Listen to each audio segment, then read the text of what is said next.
चलिए फिर चर्चा करते हैं हम नई वैकेंसी के बारे में जो कि निकली आपके मध्य प्रदेश में। ठीक है, मध्य प्रदेश में कहाँ से निकली है? तो निकली है आपकी मध्य प्रदेश पावर जनरेटिंग पदों पर सीधी भर्ती निकली है। अच्छे पद आए हैं, मतलब अच्छे खासे पद हैं आपको। आप लोग ये मध्य प्रदेश में व्यापम की तैयारी कर ही रहे होंगे, ठीक है, लेकिन वहाँ वैकेंसी आपको मिल ही रही है। यहाँ एक बार जरूर देख लीजिएगा, ठीक है। चलते हैं नोटिफिकेशन में।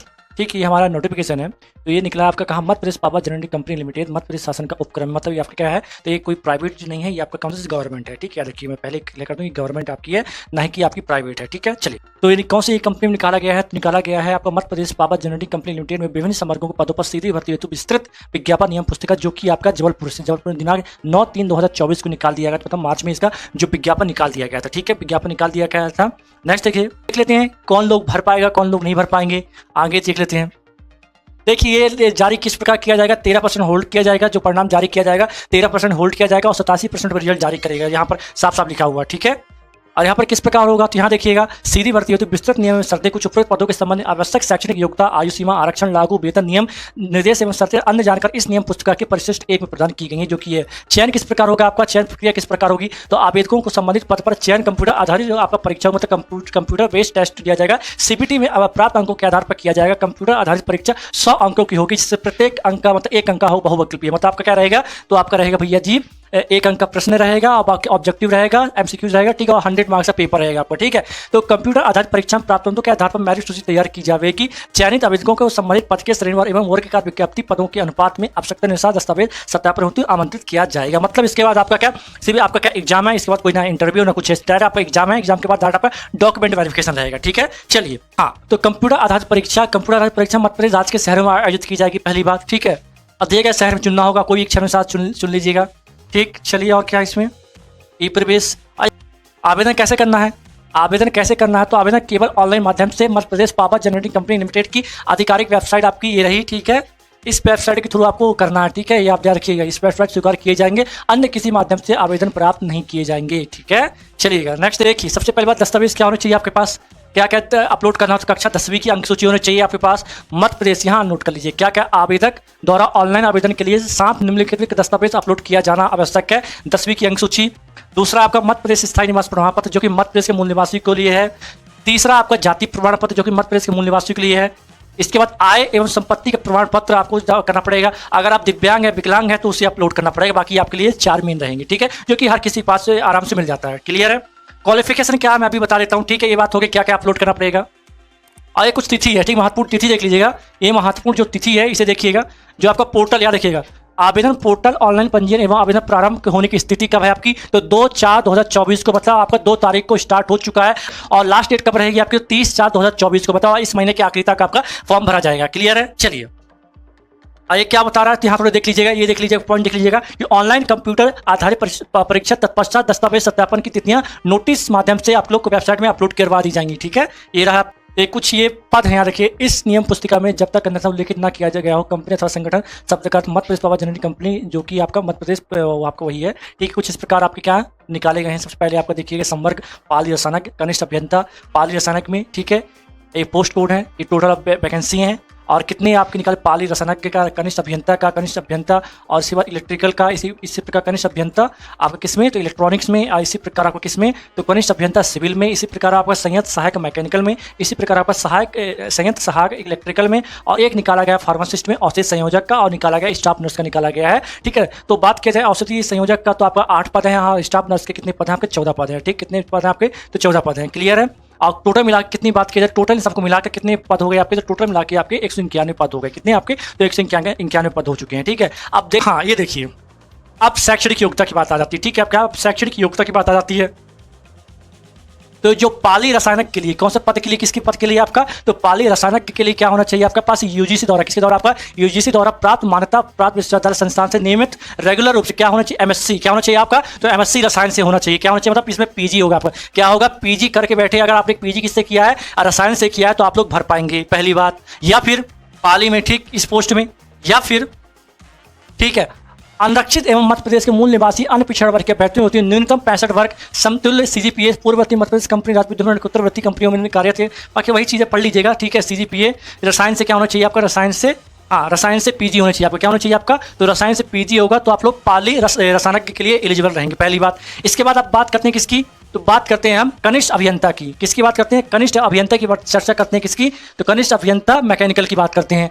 ठीक है, तो इसमें मैकेनिकल इंजीनियरिंग में क्या होना चाहिए? इसमें भी सेम यूजीसी द्वारा मान्यता प्राप्त विश्वविद्यालय और संस्थान से नियमित रूप से डिप्लोमा बी या कि बी टेक अथवा एमआई डिग्री होनी चाहिए। ठीक है, इसमें डिग्री चाहिए। आपको क्या चाहिए? आपको डिग्री चाहिए कौन से? बी, आपका बी टेक अथवा आपका MIT, क्या रखिएगा? MIIT, ठीक ना, डिग्री होनी चाहिए, बस आपका रेगुलर याद रखिएगा। ठीक है, इसमें डिग्री चाहिए और इसमें आपका पीजी नहीं चाहिए। ठीक, इसके मैकेनिकल के लिए। नेक्स्ट देखिएगा, नेक्स्ट अब कनिष्ठ अभियंता इलेक्ट्रिकल के लिए। किसके लिए? इलेक्ट्रिकल के लिए। तो सेम इसमें वही चीज मांगेगा।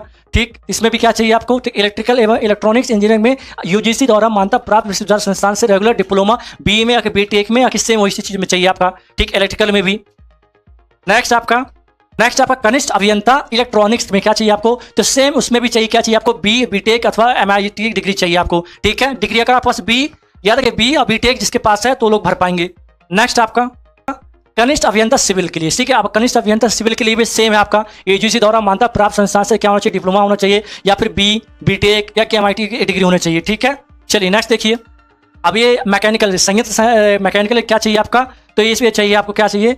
तो याद रखिएगा राज्य शासन अथवा भारत सरकार द्वारा मान्यता प्राप्त शिक्षा मंडल से हाई स्कूल परीक्षा उत्तीर्ण तथा machinist, fitter, welder, HP welder, mechanic, pump mechanic, वाहन motor mechanic, diesel mechanic, trade में मध्य प्रदेश भारत सरकार द्वारा मान्यता प्राप्त संस्था से नियमित रेगुलर ITI ट्रेड प्रमाण पत्र चाहिए। इसमें क्या रखिएगा? किसमें आपका? तो इसमें से प्रमाण पत्र चाहिए जो कि शायद आई थिंक मेरे हिसाब से एक वर्ष का होता है। ठीक है, इसमें आपको क्या प्रमाण पत्र चाहिए? कौन सा? ITI ट्रेड प्रमाण पत्र चाहिए क्या आपका?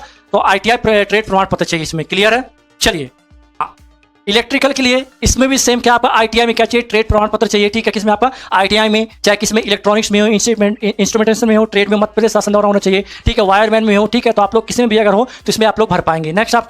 नेक्स्ट हाँ, ये रहा है आपका औषधि संयोजक में। ठीक है, औषधि संयोजक में क्या होना चाहिए आपके पास? तो याद रखिए फार्मासिस्ट में, किसमें आपका? फार्मासिस्ट में। तो राज्य शासन अथवा भारत सरकार द्वारा मान्यता प्राप्त शिक्षा मंडल से उच्चतर माध्यमिक उसमें 10+ में शिक्षा पद्धति में 12th में विज्ञान संख्या होना चाहिए आपका, क्या होना चाहिए? साइंस सब्जेक्ट होना चाहिए। परीक्षा उत्तीर्ण तथा राज्य शासन द्वारा भारत सरकार और मान्यता प्राप्त विद्यालय संस्थान से किसमें? तो फार्मेसी में, किसमें? फार्मेसी में डिप्लोमा चाहिए, डिग्री चाहिए। किसमें आपका? फार्मेसी में डिप्लोमा चाहिए। अगर फार्मेसी में डिप्लोमा तो आप लोग इसमें अप्लाई कर पाएंगे फॉर्म। क्लियर? चलिए नेक्स्ट देखिएगा। अब ये बात करते हैं हम किसका? स्टाफ नर्स की। किसकी बात करते हैं हम? तो स्टाफ नर्स की बात करते हैं। तो याद रखिए इसमें क्या कौन लोग अप्लाई कर पाएंगे? तो राज्य शासन अथवा भारत सरकार द्वारा मान्यता प्राप्त शिक्षा मंडल से उच्चतर माध्यमिक परीक्षा 10+ पद्धति में भौतिक शास्त्र, रसायन शास्त्र, जीव विज्ञान शास्त्र जिन विषयों में 12th में लिया है। ठीक है, साइंस में क्या होना चाहिए? भौतिक शास्त्र, आपका फिजिक्स, केमिस्ट्री और आपका जीव विज्ञान। ठीक है, उत्तीर्ण तथा राज्य शासन अथवा भारत सरकार द्वारा मान्यता प्राप्त विश्वविद्यालय से क्या होना चाहिए आपके पास? तो नर्सिंग होना चाहिए। किसमें आपका? BSc से नर्सिंग होना चाहिए। किसमें? तो BSc नर्सिंग होना चाहिए अथवा जनरल नर्सिंग एवं जेस्ट प्रसूति विज्ञान पाठ्यक्रम उत्तीर्ण हो तो आप लोग इसमें अप्लाई कर पाएंगे स्टाफ नर्स में।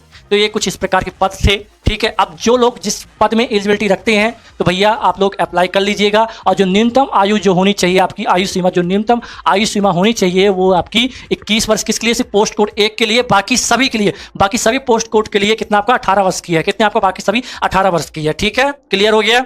ये देखिए यहाँ पर दिया गया है एज रिलैक्सेशन में, ये दिया गया है। ठीक है, एज रिलैक्सेशन मिल जाएगा आपको, 5 साल का मिल जाएगा।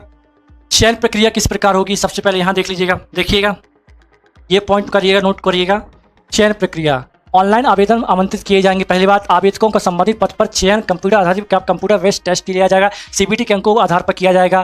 कंप्यूटर आधारित परीक्षा मध्य प्रदेश राज्य के शहरों में आयोजित की जाएगी, जिसकी जानकारी आपको आवेदकों को ऑनलाइन आवेदन में दी जाएगी। कंप्यूटर आधारित परीक्षा में 100 क्वेश्चन रहेंगे, 100 प्रश्न की होंगे, जिसमें प्रत्येक प्रश्न 1 अंक का होगा, बहुविकल्पी होगा, ऑब्जेक्टिव होगा। परीक्षा में 75 प्रश्न, याद रखिएगा किससे कितना? तो 75 प्रश्न संबंधित विषय पर आधारित होंगे एवं शेष 25 प्रश्न सामान्य ज्ञान, अभिरुचि, तार्किक योग्यता इत्यादि संबंधित होंगे। परीक्षा की अवधि 2 घंटे की होगी। कितनी की होगी? 2 घंटे की होगी। परीक्षा में अभ्यर्थियों द्वारा दिए गए गलत उत्तर का नकारात्मक अंकन नहीं होगा, मतलब इसमें नेगेटिव मार्किंग आपकी नहीं है। क्या आपका? इसमें नेगेटिव मार्किंग नहीं होगी। कंप्यूटर आधारित परीक्षा का प्रश्न पत्र द्विभाषी होगा, मतलब बाइलिंगुअल आपका दोनों भाषा में, हिंदी और इंग्लिश दोनों में रहेगा। क्लियर है? अगर मैं सैलरी की बात बता दूं तो सैलरी और देख लीजिए, फिर आपको और मजा आ जाएगा। ठीक है, अगर मैं चलिए देखिएगा, सबसे पहले बात करते हैं पाली रसायन कितना वेतन है भैया? तो 56,100 रुपया, 56,100 रुपया ये न्यूनतम आपका क्या पेमेंट है? न्यूनतम पेमेंट है आपकी।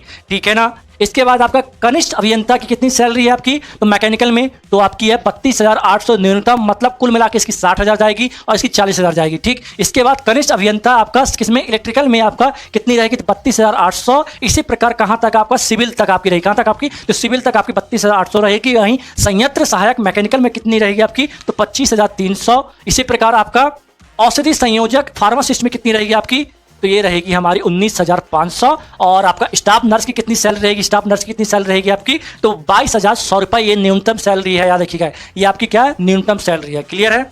अब इसका जो शुल्क देख लीजिए, इसका जो शुल्क देख लीजिएगा, इसका जो शुल्क है आपका, तो आवेदन शुल्क एवं अन्य प्रभाग, तो आपका जो अनरक्षित पद है वो किसके लिए, अनरक्षित के लिए 1,200 रुपये है। इसी प्रकार मध्य प्रदेश के जो मूल निवासी अनुसूचित जाति किसके लिए, आपका SC, अनुसूचित जनजाति ST और अन्य पिछड़ा वर्ग के लिए 600 रुपये रहेगी। मतलब जनरल वालों के लिए आपको 1,200 और बाकी और अन्य कैसे कह सकते हैं तो वर्ग के लिए 600 रुपये रहेगा। ठीक है, मतलब इसमें थोड़ा सा मेरे हिसाब से आवेदन शुल्क थोड़ा महंगा लिया जा रहा है। ठीक है, कोई बात नहीं, चलिए आगे देखिएगा। और जो आवेदन शुल्क रहेगा नॉन रिफंडेबल रहेगा तथा किसी भी स्थिति में वापस नहीं किया जाएगा। ठीक है, चलिए याद रखिएगा, आपके सब्जेक्ट से क्वेश्चन पूछे जाएंगे, आपके सब्जेक्ट से क्वेश्चन पूछे जाएंगे। अब सारी चीज़ क्लियर हो गई होगी आपको। तो अब भैया जो लोग भी एलिजिबिलिटी रखते हैं इन पदों पर, अगर रखते हैं BTech फार्मेसी या 12th में आपने विज्ञान संकाय था आपके पास, तो आप लोग इसमें फॉर्म में अप्लाई कर पाएंगे। हैंडीकैप लोग भर पाएंगे, बिल्कुल भर पाएंगे। याद रखिएगा दिनेश परमार जी, उसका सर्टिफिकेट लगाना पड़ेगा, याद रखिएगा उसका सर्टिफिकेट लगाना पड़ेगा। अभी मैंने बताया था। ठीक है, हैंडीकैप भर सकते हैं और बताइए।